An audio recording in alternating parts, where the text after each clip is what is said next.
لو بيظهر لك الشكل ده أو الشكل ده أو حتى الشكل ده في الإيد، الرجل، منطقة الباتوك، المناطق الحساسة، المشكلة دي اسمها مشكلة جلد الوزة. هاقول لك على وصفة هتخلّصِك منها تمامًا، حتى لو كانت المشكلة دي مشكلة هرمونية أو حتى مشكلة وراثية. هنجيب الكريم ده وهو اسمه كريلا كريم، وهنجيب الكريم التاني اللي هو اسمه لينكس كريم، وهنحط معاهم الكريم التالت اللي هو اسمه فوت سمارت.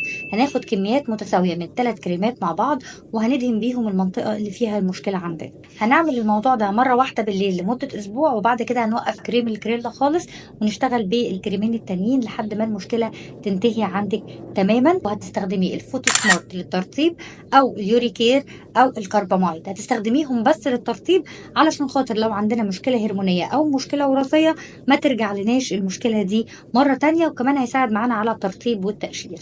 هتلاقي فرق في الاستخدام من أول أسبوع، الجلد هيبقى ناعم تماما. هتتشال الكرياتينوسايت اللي موجودة على طبقة الجلد، طبقة الجلد المتقرنة أو خلايا الجلد الميت. وده طبعا هيخلصك من مشكلة الاستروبر سكين أو الجلد المحبب أو احتباس الشعيرات تحت الجلد.